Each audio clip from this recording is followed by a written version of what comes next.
In the early morning mist of a serene farming village nestled deep within the mountains of rural Japan, the sun began to peek over the horizon. The air was crisp, carrying with it the faint scent of earth and fresh dew. In this tranquil setting lived an elderly master named Hiroshi, known throughout the region for his wisdom and discipline. Every day he rose before dawn, performing rituals that had shaped his life and allowed him to thrive despite the challenges of his simple yet demanding existence. One summer, a curious young boy named Akira moved to the village with his family. Akira was fascinated by Master Hiroshi's calm demeanor and seemingly boundless energy. Despite being well into his 80s, Hiroshi worked tirelessly in the fields, tended to his garden, practiced calligraphy, and even taught martial arts to the children of the village. One chilly morning, unable to contain his curiosity any longer, Akira approached Hiroshi as the first rays of sunlight illuminated the rice paddies. "Master Hiroshi," Akira asked timidly, "how do you always seem so full of energy and purpose? How do you get so much done every day?"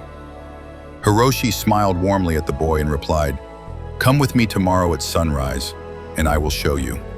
The next morning, Akira woke up groggily, struggling against the temptation to stay in bed. He stumbled out of his house just as the sky began to lighten and found Hiroshi waiting for him near the edge of the forest. Without a word, Hiroshi handed Akira a small cup of green tea and gestured for him to sit quietly beside him. "This is where my day begins," Hiroshi said softly. "Before anything else, I take a moment to greet the new day with gratitude."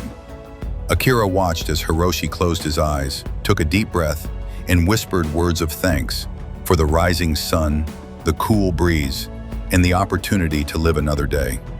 Intrigued, Akira mimicked the gesture, feeling a strange sense of peace wash over him. After their brief meditation, Hiroshi led Akira through a series of gentle stretches and breathing exercises. "These movements prepare my body and mind for the work ahead," Hiroshi explained. "They remind me that I am alive, capable, and ready to face whatever comes my way." Next, they walked together to a nearby stream, where Hiroshi filled a bucket with water and splashed it onto his face. "Cold water awakens not only the skin, but also the spirit," he said with a chuckle. Akira hesitated but followed suit, gasping as the icy shock jolted him fully awake. Finally, Hiroshi invited Akira to join him in writing a single sentence in a worn leather notebook. "Each morning, I write down one thing I wish to accomplish today, a goal no matter how small, that will bring me closer to my dreams. This gives my day direction and meaning." By the time they returned to the village, the sun had fully risen, casting golden light across the landscape. Akira felt invigorated, focused, and strangely accomplished, even though the day had barely begun. Over the following weeks, Akira continued to join Hiroshi each morning, learning the intricacies of his ritual. Slowly, he began incorporating these practices into his own routine.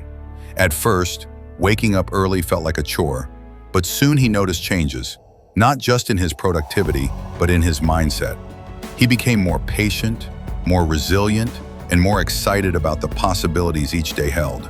One evening, as the two sat together under the stars, Akira turned to Hiroshi and said, "Thank you for teaching me your morning ritual.